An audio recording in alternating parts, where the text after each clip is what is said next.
Lucas, capítulo 23.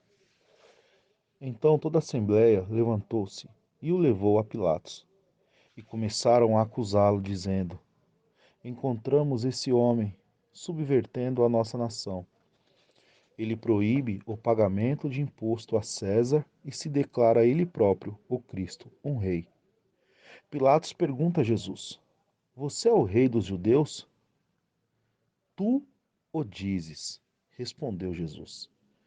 Então Pilatos disse ao chefe dos sacerdotes à multidão: Não encontro motivo para acusar esse homem. Mas eles insistiam: Ele está subvertendo o povo em toda a Judéia com os seus ensinamentos. Começou na Galiléia e chegou até aqui. Ouvindo isso, Pilatos perguntou se Jesus era galileu. Quando ficou sabendo que ele era da jurisdição de Herodes, enviou a Herodes, que também estava em Jerusalém naqueles dias.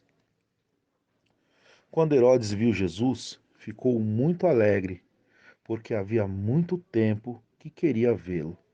Pelo que ouviu falar dele, esperava ver ele realizar alguns milagres.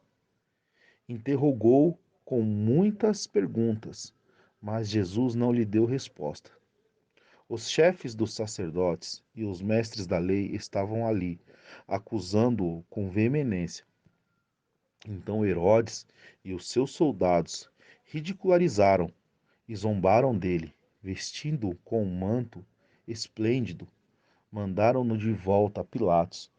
Herodes e Pilatos, que até ali eram inimigos, naquele dia tornaram-se amigos. Pilatos reuniu os chefes dos sacerdotes, as autoridades e o povo, dizendo-lhes: Vocês me trouxeram este homem como alguém que estava incitando o povo à rebelião. Eu o examinei na presença de vocês e não achei nenhuma base para as acusações que fazem contra ele. Nem Herodes, pois ele o mandou de volta para nós. Como podem ver, ele nada fez que mereça a morte. Portanto, eu o castiguei e depois o soltei. Ele era obrigado a soltar-lhe um preso durante a festa. A uma só voz, eles gritavam: Acaba com ele e solte Barrabás. Barrabás havia sido lançado na prisão por causa de uma insurreição na cidade e por assassinato. Desejando soltar a Jesus, Pilatos dirigiu-se a eles novamente.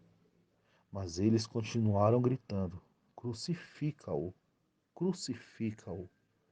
Pela terceira vez, ele lhes falou: Por quê? Que crime este homem cometeu? Não encontrei nele nada digno de morte. Vou mandar castigá-lo e depois o soltarei.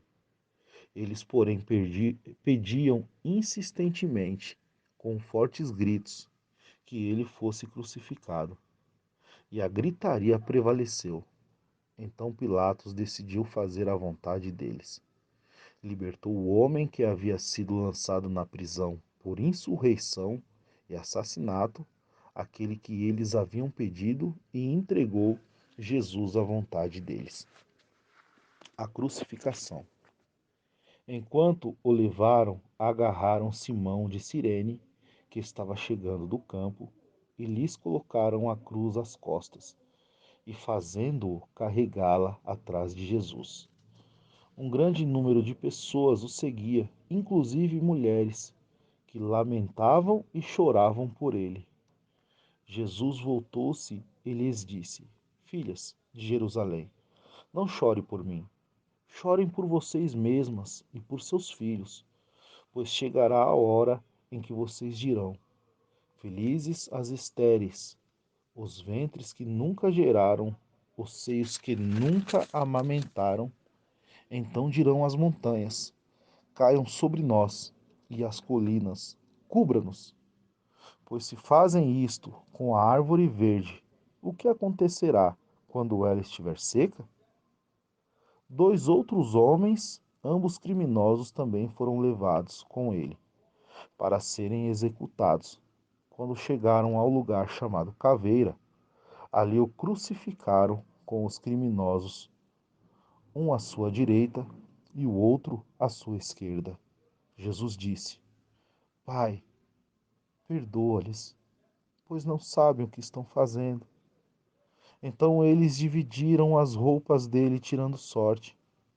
O povo ficou observando e as autoridades o ridicularizavam. Salvou os outros, diziam: Salvem-se a si mesmo.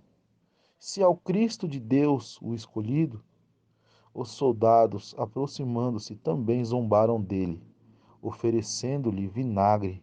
Diziam: Se você é o rei dos judeus, salve-se a si mesmo. Havia uma escrita em cima dele que dizia: Este é o rei dos judeus. Um dos criminosos que ali estavam, dependurado, lançavam-lhe insulto: Você não é o Cristo? Salva-se a si mesmo e a nós. Mas o outro criminoso o repreendeu, dizendo: Você não teme a Deus, nem estando sob a ameaça dessa sentença? Nós estamos sendo punidos com justiça porque estamos recebendo o que os nossos atos merecem. Mas este homem não cometeu nenhum mal. Então ele disse: Jesus, lembra-te de mim quando entrares no teu reino. Jesus lhes respondeu: Eu lhes garanto, hoje você estará comigo no paraíso. A morte de Jesus. Já era quase meio-dia e trevas cobriam toda a terra. Até às 3 horas da tarde, o sol deixará de brilhar, e o véu do santuário rasgou-se ao meio-dia. Jesus bradou em alta voz: Pai, nas tuas mãos entrego o meu espírito. Tendo dito isso, expirou. O centurião, vendo o que estava acontecendo, louvou a Deus, dizendo: Certamente este homem era justo. E todo o povo que se havia juntado para presenciar o que estava acontecendo, ao ver isso, começou a bater no peito e afastar-se. Mas todos os que conheciam, inclusive as mulheres que o haviam seguido desde a Galiléia, ficaram de longe observando essas coisas. O sepultamento de Jesus. Havia um homem chamado José, membro do conselho, homem bom e justo, que não tinha consentido na decisão e no procedimento dos outros. Ele era da cidade de Arimateia, na Judéia, e esperava o reino de Deus. Dirigindo-se a Pilatos, pediu o corpo de Jesus. Então desceu, o envolveu num lençol de linho e o colocou num sepulcro cavado na rocha, no qual ninguém ainda fora colocado. Era o dia da preparação e estavam para começar o sábado. As mulheres que haviam acompanhado Jesus desde a Galiléia seguiram José e viram o sepulcro.